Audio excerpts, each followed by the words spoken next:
certainly universities want to believe that we can harness the power for good. Let's examine how AI might negatively impact cognitive facility in students. People just not being as smart as the previous generation, because they just don't have that cognitive processing power and the tools to think in ways that previous generations have. And so I think some people, yes, of course, will become lazier and outsource and not think in the same ways. So we have a student loneliness crisis here. I don't know how that's playing out for you. Google will end the world. Welcome, Sarah, to the podcast. Perhaps we could start with a little introduction from yourself about what your kind of main interests are in academia and also in education and teaching.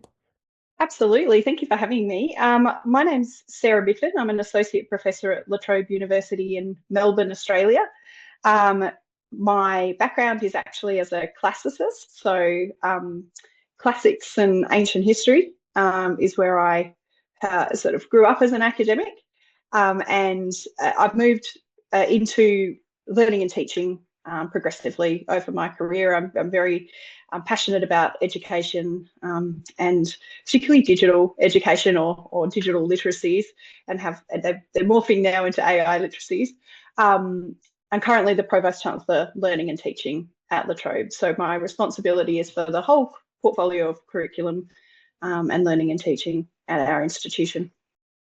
Amazing. Thanks so much. And shall we start by kind of thinking about, or are you sharing what your understanding of where we're at in terms of the impact of AI in education as you're seeing it, as you're experiencing it? And then maybe we can kick that around between the three of us a little bit. Wow, it's a big question. I guess we're right at the beginning still, and that's because I think we were all so struck by the immensity of it all when it first started happening, and when generative AI became a reality in our everyday lives, that we've all kind of been hoping for this magical answer for a while, and then realised it's not coming, and that we actually just have to roll our sleeves up and get going.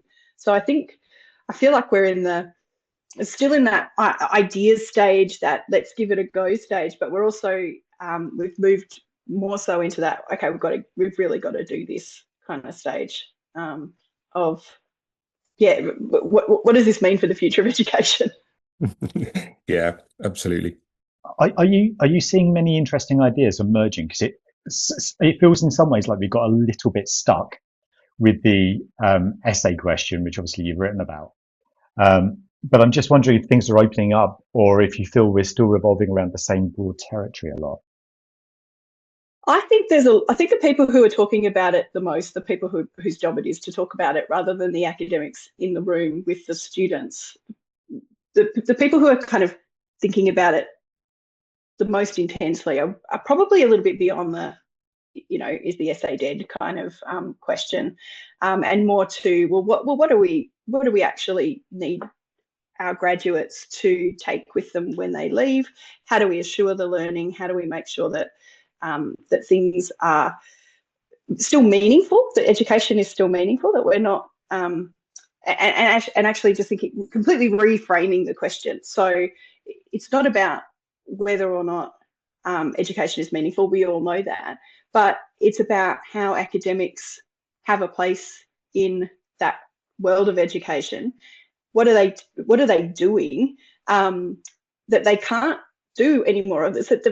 They've kind of been usurped as knowledge holders, and that's not new to AI. I remember when Wikipedia came out and we were all panicking about the access to knowledge at the fingertips.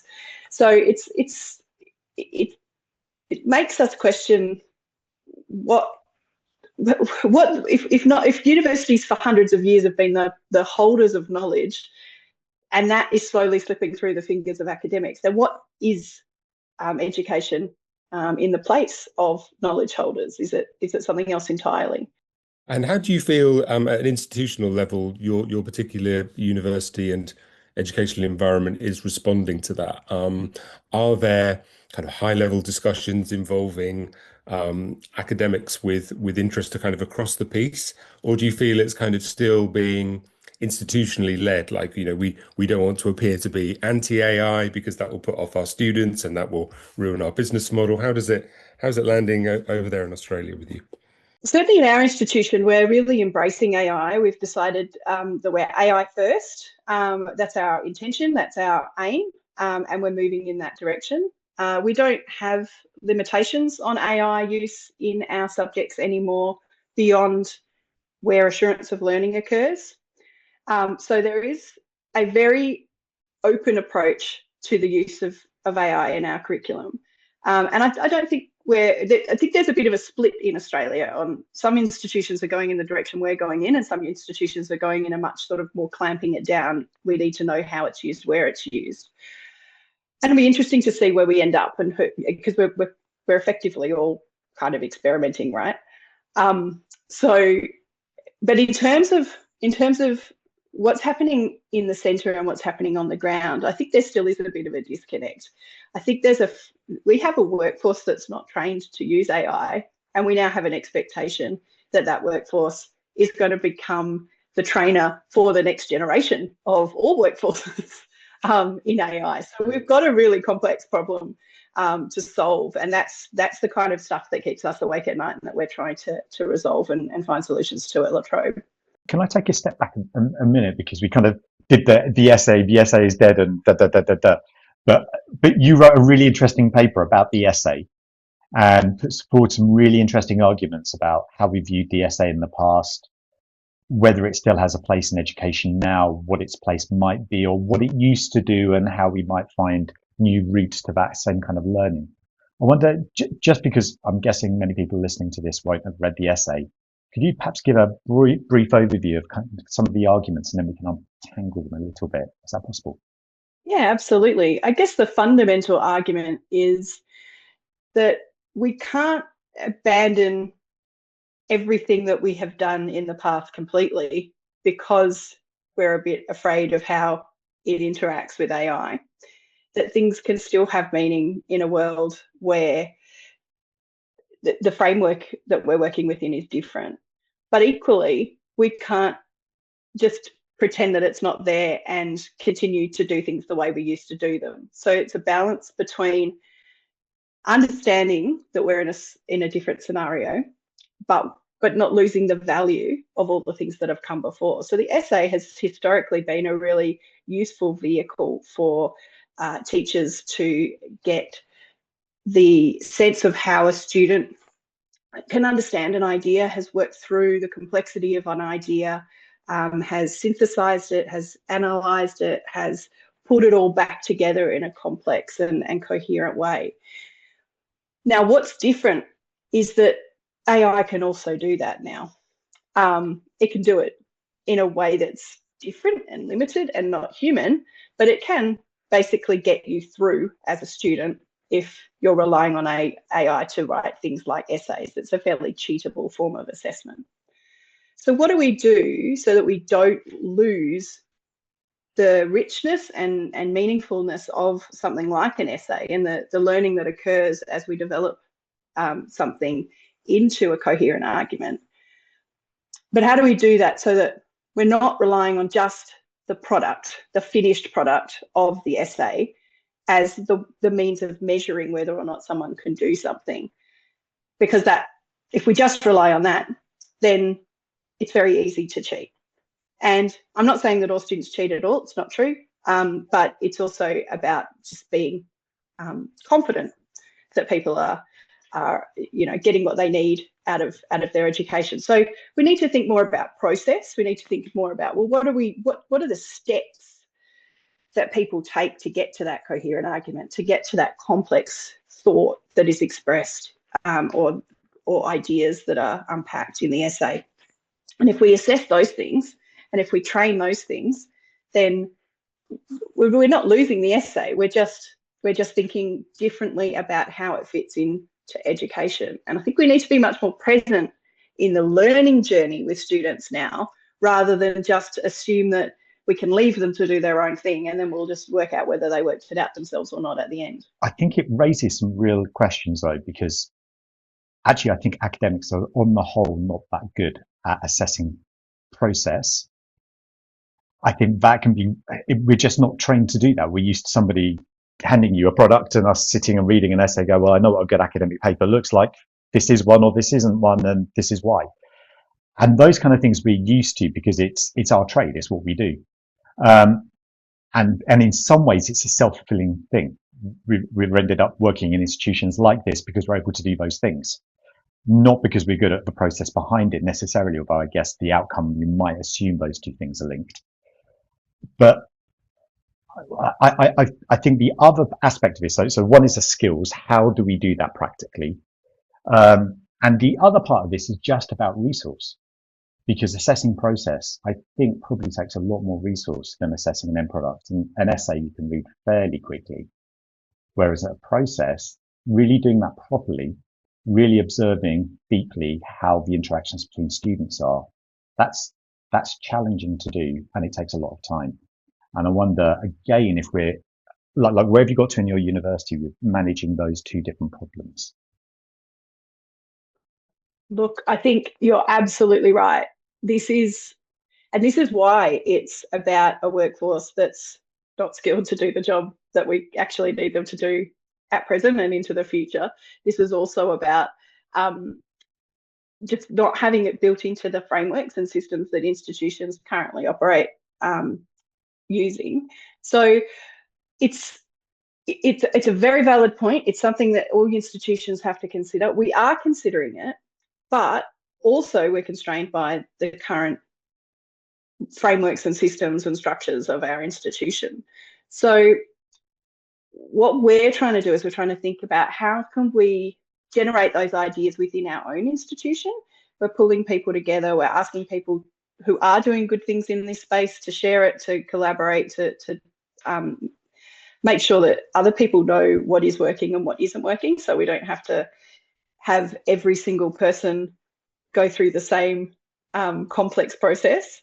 In terms of practical solutions to this problem, I think some of the practical solutions to this problem actually exist with our students. So rather than constantly having an educator watching what students are doing, how can students watch each other? How can we collaborate and learn together a bit better? We're not particularly good at that. We tend to have sort of a student instructor kind of relationship, but not a student peer relationship built into the way that we teach at universities. That's not true of all disciplines, but especially when we're talking about disciplines that have historical essays, perhaps it's more true. So I think we need to think about the whole ecosystem of a university. It's not one thing that's going to solve this. It's about shifting the whole landscape of institutions and what they do and how they do it, and how we award time to do certain tasks. It's no longer about how much marking time am I getting. It's about how much interactive learning time am I getting as an academic. Yeah, I agree with all of that. I mean, I was really struck in your paper about some of the solutions that you put forward. So obviously there's been a kind of a renewed interest in the Viva. What role can the Viva have in students having to defend an essay or explain exactly how they came to their arguments? Collaborative research projects, and then you talk about hybrid approaches, which is really interesting. Obviously peer-to-peer learning.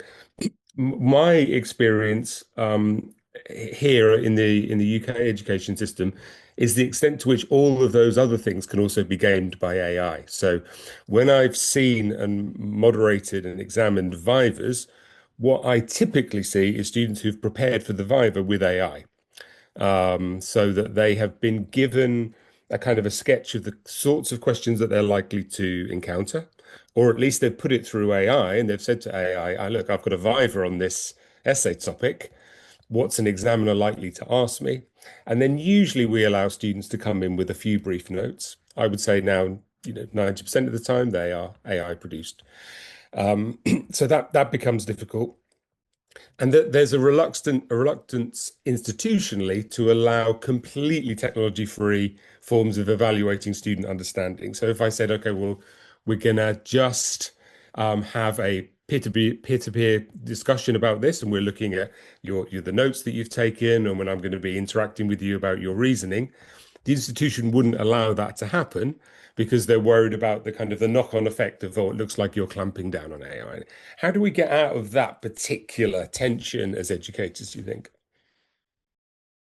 Wow, it's a really, really thorny question. I think it's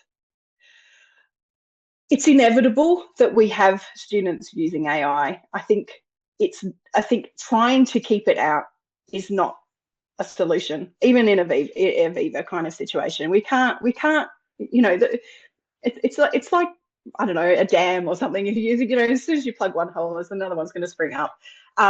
We've got to think more about, well, if this is a tool that they're using, are they using it effectively? Are they using it to learn? Are they using it to get to the learning outcome that we're hoping them to achieve?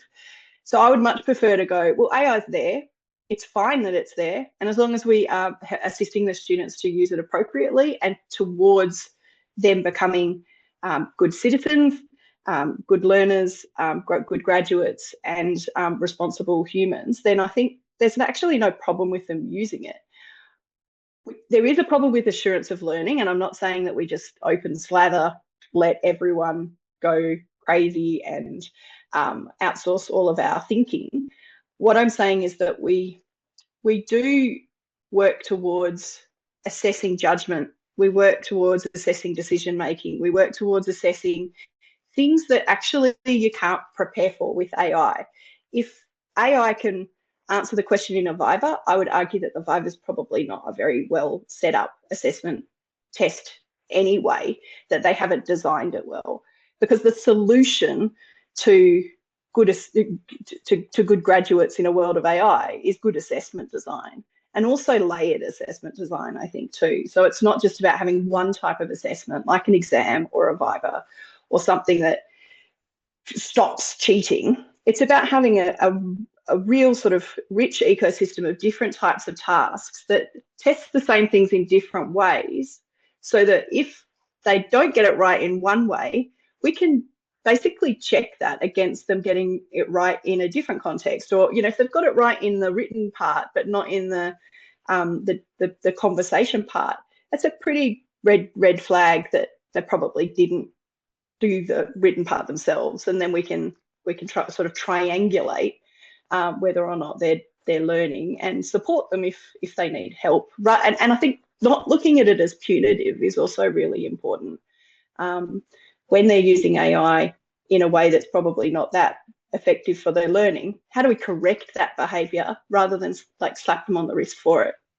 I mean, one of the things, if we're going to build AI into learning, particularly higher education learning, if I look at the criteria which we use to assess degrees, I wonder if, and I'm not sure that any single country or definitely not internationally are thinking about this, just standards are going to be very different.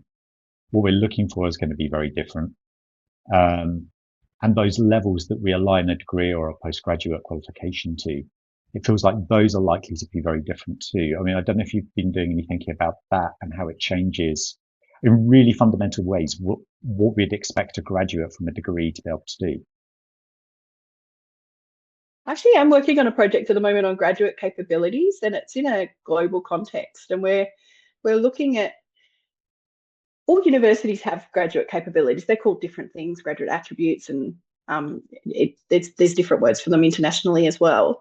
But the purpose of them is to sort of signal what a graduate is going to take with them into the workforce, into their lives, into the future. They all look kind of the same to some extent, and that makes a lot of sense, I guess. But also, I think they're also quite often used as a bit of a marketing tool or a branding tool rather than as a pedagogical driver. And the sort of the purpose of this project that we're doing is to kind of get a bit of a map of what they look like internationally with exactly that purpose. Like, well, what do we need? Something that's a bit more universal here. Do we need something that if you're graduating from a university, do you should there be an expectation that you're digitally literate, that you're AI literate, that you have cultural capabilities, that you have various skill sets that are inherently required in life and in work for university graduates? And so I think we probably do need to think about that a bit more globally, but they have to have meaning. And I think at the moment they have various levels of meaning across different contexts. But I think yes is probably the answer to that question. But how we get there is very complex, because universities are not even consistent within states or territories, let alone nations, let alone across nations. So I think we owe it to our graduates, though, to be able to really clearly articulate what the value proposition is of them undertaking a course, especially in a world where long degrees are becoming perhaps less important than shorter qualifications and things that allow them to progress quickly and into things in a more agile way. Yeah, I mean, I think one of the interesting things is that I think when Robert and I began discussing this, one of the plus sides of the AI revolution is that it does give us an opportunity within teaching and learning to rethink things like, the nature of the kind of knowledge transmission that education is around, and assessment methods. The essay's been with us a long time. Is the essay the best way of assessing understanding and so on, and reasoning? What worries me is how institutions kind of monitor what those next stage steps might be. So for example, cognitive impairment and AI. What we should be doing as institutions is saying, okay, let's examine how AI might negatively impact cognitive facility in students. Do you see any of that kind of oversight going on within your field, within your sector? Because I don't see it here. It's almost like we need to look away at any research that suggests that students using AI might make us all a little bit dumber. I think we're probably in well, I think we're probably in a position where we're a bit sort of idealistic about what AI can do and will do, as well as equally in a sort of doom and gloom space. So we're kind of living in two spaces at once. But I think at the moment people want to believe, and certainly universities want to believe, that we can harness the power for good. And that's certainly the perspective that's been taken at my institution, that we can sort of use it to stand on the shoulders of people who've come before us, in the sense that there's this sort of foundation that's been sent that lives in the knowledge base of AI, that allows us to sort of progress at an accelerated rate.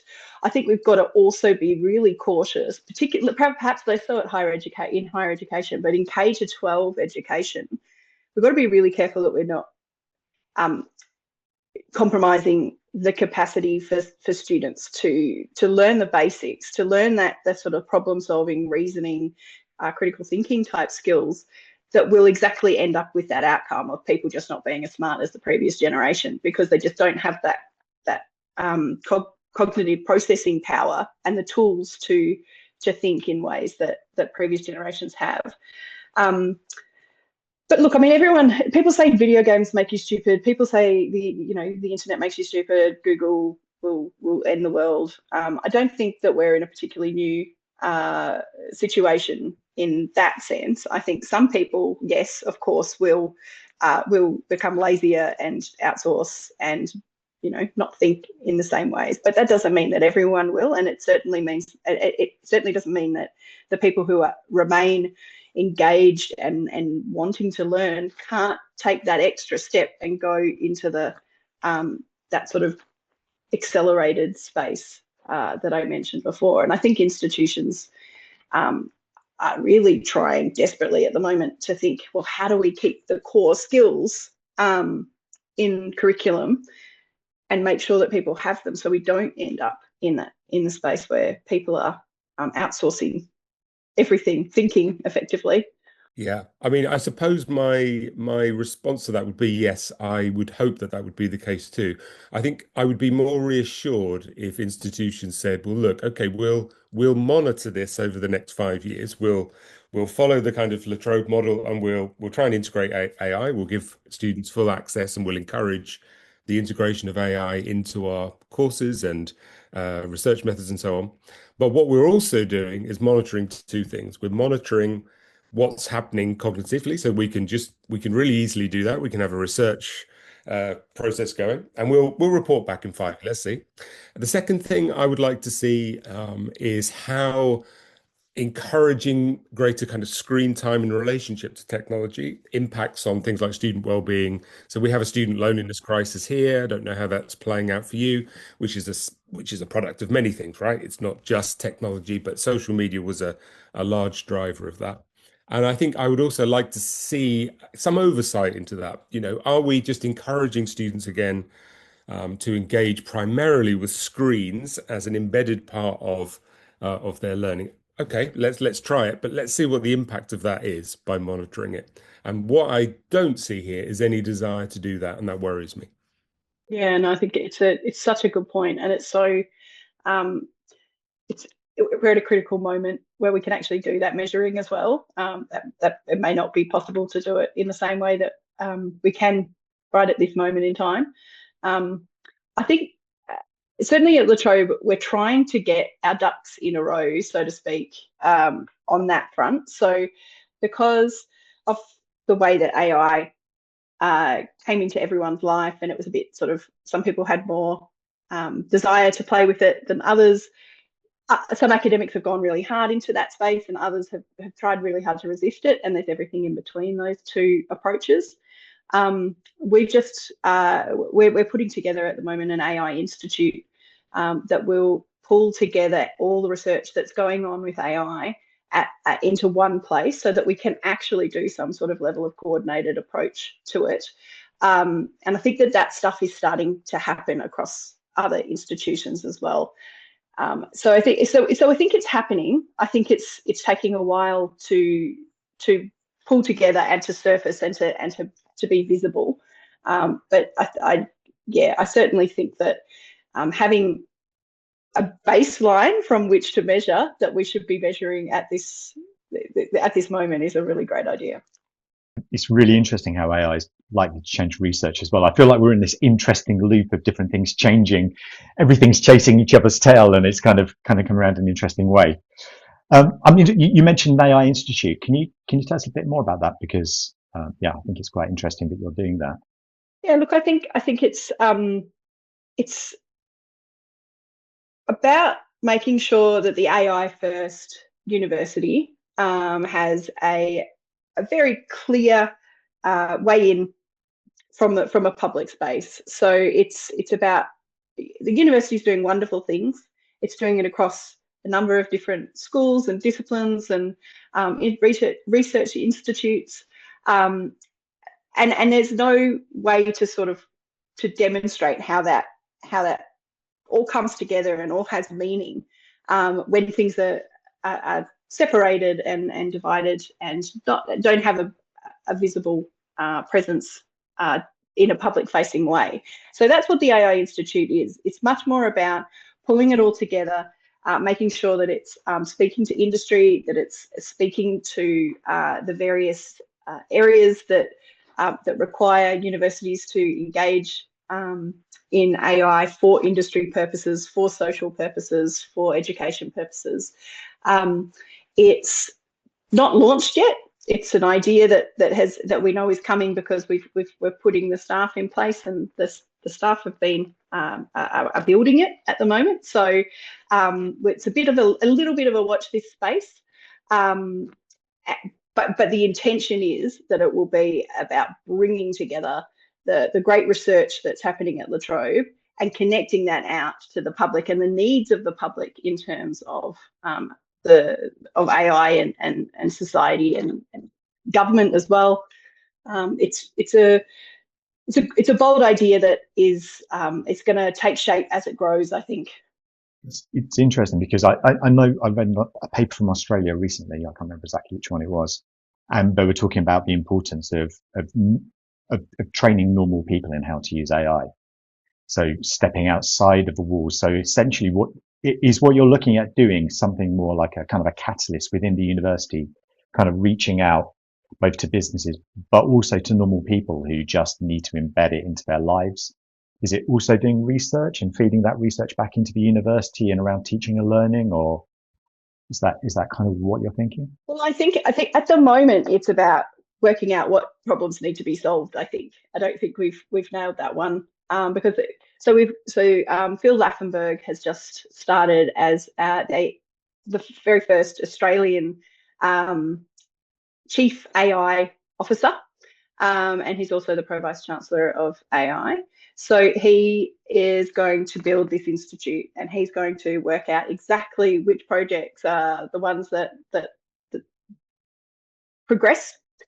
But I think the idea is that there are three pillars to the academy. There's an education pillar, which obviously I'm more involved in. There's the research and industry pillar, and there's the business pillar, so the sort of engagement with businesses and government. And it will be a front door, so that if people need us to run projects, so if someone came and knocked on that front door and said, cognitive developments and whether or not people are going to get smarter or dumber using AI, that's where we would conceive of that research project and connect people up with the appropriate researchers. But I think it's also not about having anything particular in mind. Like, actually, the moment that we're in with AI is that we actually need to launch 1,000 ships. We actually need to let all these ideas bloom and travel and progress, and see where each of them go, and see what comes back, and see which ones to back and which ones to go, no, that's not the right way to go, this one's the one we're going to pursue, and let different things happen in different ways as well. So something quite small might not need a lot of backing or research. It might be able to come to fruition quite quickly, whereas something else might need a lot of attention and a lot of time. So I think there's that idea at La Trobe that we don't want to over complicate and over infrastructure, for whatever a better way of putting it, which universities love to do. We want to let these ideas kind of flourish in their own ways, and then give them a home to kind of grow and develop. And that's what the AI Institute is hoping to do. And you mentioned a couple of times, Sarah, about La Trobe becoming the sort of first AI university. Could you talk a little bit about that and tell us how that would shape the students' sort of learning journey, for want of a better phrase? Oh, absolutely. So basically moving from AI being just a tool to sort of foundational to how we do things at La Trobe. That's what the AI first ideology is about, certainly in learning and teaching. We are fundamentally redesigning all curriculum so that it can accommodate AI, not just in terms of a tool that students use and learn from and integrate into their learning, but also as how we can accommodate it into assurance of learning and academic integrity, and making sure that we're not allowing students to go too far in their use of AI, that they are actually, in fact, not learning anymore. We have to scaffold AI literacy across all courses, and we have to do that reasonably consistently. So it's quite a centralised project for now, with the intention that we centralise the approach and let academics take that approach and be creative about how it works in their own subjects and disciplines. And in order to do that, what is central to we're not doing the central services are not going to do any work for the academics. They're going to provide the training and the support and the ideas and the tools, and the ability to talk to other academics who are also doing similar things and trying to solve similar problems. So we're trying to create an ecosystem, really, where the students will be trained in AI tools, and they will develop AI literacies through the expertise of staff, which we're trying to develop, and how that expertise will be turned into curriculum redesign, but specifically as assessment redesign as well. Can we take a step back in terms of skills, knowledge, all of these kind of things? Because I think all of this is kind of up for grabs to some extent. It's outcome based in Australia, I think. So that's kind of like Biggs and Tang, OBTLA, constructive alignment type learning. And he has an idea about declarative knowledge turning into procedural knowledge is his definition of learning essentially in the book. I think there's a lot in that book actually, which still hasn't been manifest in universities in terms of what learning should actually look like being applied as opposed to just being merely academic. And so I've probably got a bit of a two-part question. One is about if we reperceive this, I'm interested in why when Bloom back in the 1950s, there were 3 domains of learning and all anybody talks about is a single pyramid, which is the cognitive one. And we miss out the affective, we miss out the psychomotor. Like, I'm interested in just how can we reperceive skills, knowledge, values, attitudes, and reposition those? Is there an opportunity to do that? So the actual underlying basis of learning. And then sitting on top of that, you've talked about digital literacy. So this is the 2-part question. I'm sorry, it's a little bit complicated. What are digital literacies?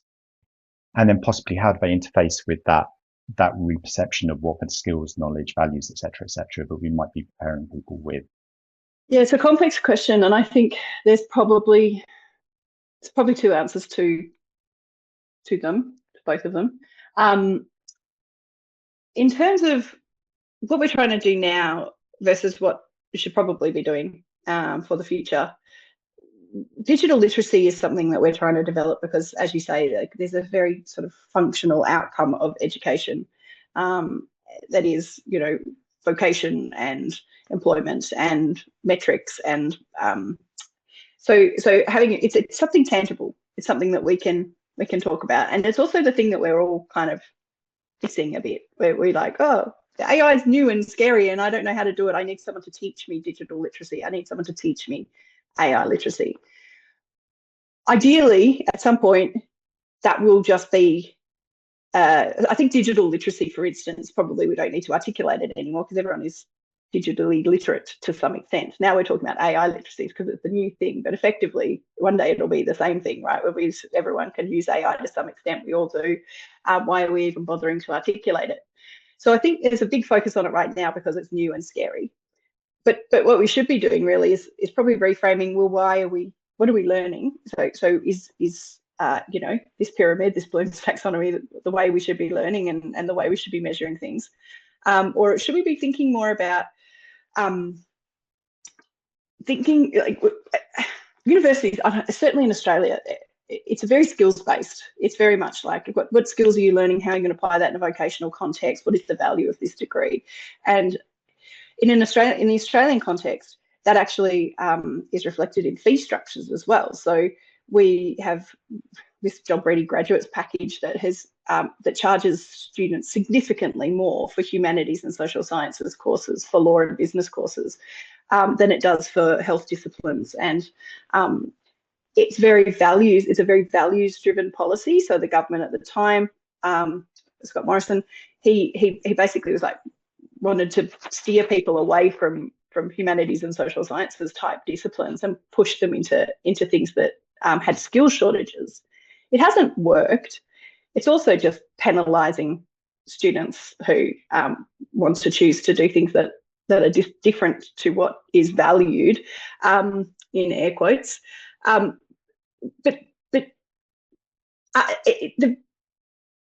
the problem with it all is that it's not looking at the purpose of education or the context of education at this point. So the purpose of education, especially in a world where AI has the answers and it has the content, should be much more about judgment and reason.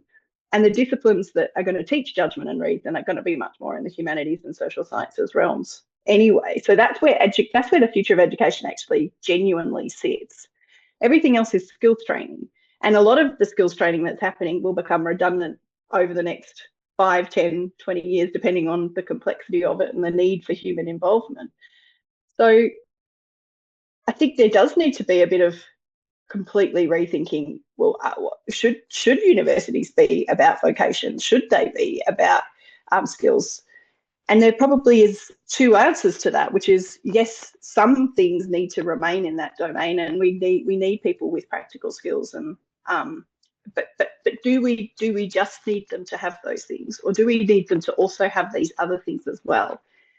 So are we rethinking our degrees so that they involve reasoning and judgment and critical thinking and problem solving in them at their fundamental level, and not just the vocational outcomes and skills-based learning that is currently in those courses? So I don't think I've answered your question perfectly, but I guess what I'm trying to say is that, yeah, we need some new ideas. I agree that we need some new ideas. It feels a little bit what you're describing as philosophy. Well, you know, I'm from the arts. It does feel a bit like reasoning, values, judgment, wisdom, those kind of things. So it's really interesting where it's taking us. I think there might be a place for that. Yeah, it's interesting. Yeah, I mean, there's an academic called Boris Gorelek who's published some interesting papers, basically predicting the kind of end of the relationship between education and credentials, except in those disciplines where you have to have the credits. Obviously, a surgeon or an airline pilot, fine, yeah. But that for a lot of other courses, we should move away from degrees as a signal of your credentials in a domain, and it should be much more around perhaps a movement towards the kind of skills that we'll need in this new AI social and economic environment. And I think there's a lot behind that, and obviously underpinning that is the idea that credentials are under attack, right? If I can do, I mean, Robert and I were discussing this informally a month or so ago. We're pretty sure now that we could do a PhD in a domain that we weren't specialist in using AI. And part of this is about having good AI literacy skills. And there'll be a kind of a tail end return to that, to what we mean by AI literacy in my thoughts. So one of the things about credentials is, I'm not a historian, but I'm pretty sure that with the help of AI, I could write a PhD on an interesting historical topic, because I've become very adept at prompts and how to engage with it, how to mine into critical and interesting ways of it supporting my kind of nascent knowledge in a subject. So whether credentials, can survive the impact of that one fact, I think is important. The second comment I'd make is observation that I'd make is that what I'm seeing in AI literacy courses, and I'd be very interested to know what you understand by AI literacy, is often teaching students kind of, in a sense, how to cheat better. Okay, if you ask it this prompt, you won't get a very good answer. If you engage with it in this way and you re-engage and you re-engage, you can get some actually very, very good quality at the end of it. But it takes a skill in knowing how to set up that conversation. So yeah, let's start with the second one first, because the first one was just a bit of a ramble, an Adam ramble. But the second one is, what would a good AI literacy sort of program for students actually look like that isn't just saying to them, here you go, you can use these tools really effectively, again, to shortcut your actual understanding of a topic? Yeah, I guess that idea that you can write a PhD using AIs, I would not refute that at all. But I guess, well, what's the purpose of it then? Like the product of it ceases to be of value, I guess, if as a credential, which is exactly what you're saying. The process of learning for the student is the important part. So actually, this is something I believe probably a lot of people in my profession wouldn't believe or wouldn't agree with, is that arts degrees are effectively vehicles. It doesn't matter what discipline you study, that you're learning the skills in the arts disciplines, because fundamentally they're the same skills. They're just, I'm more interested in classics versus philosophy versus Australian history versus whatever. And I would say that AI literacy is probably somewhere in that space as well. Like if we've got a vehicle that is going to take us, that's going to allow us to learn, then we need to put different things into it to get different to get the same output. So in order to teach AI literacy, I would suggest that we don't abandon subject matter, but we use it as a way to interest people in the way to engage in it, and it will have small benefits to these disciplines, in the sense that it could potentially take a problem that couldn't be solved by a human brain, but with lots of different ways of thinking and more processing power, for want of putting what different way of putting it, you could solve much more complex problems. So I think it's about that sort of that leap to that next level of learning and understanding and doing things. But if you think about a history discipline, for instance, like if you've got, I used to go and sit in an archive and get things out and look at them and like try to understand them. Wouldn't it be amazing if someone else could do that across all archives across the world and pull all the things that exist on the same topic together into sort of an agent, for want of a better way of putting it. And then I ask it questions and I pull out information and I understand things completely differently, because I used to only be able to see a sort of a very cropped part of a picture, whereas all of a sudden that cropping has gone away and there's so much more so I think that digital literacy gets built in different disciplines using the same methods and processes that those disciplines originally had, but you just do them bigger and better and more integrated into other systems and networks and processes.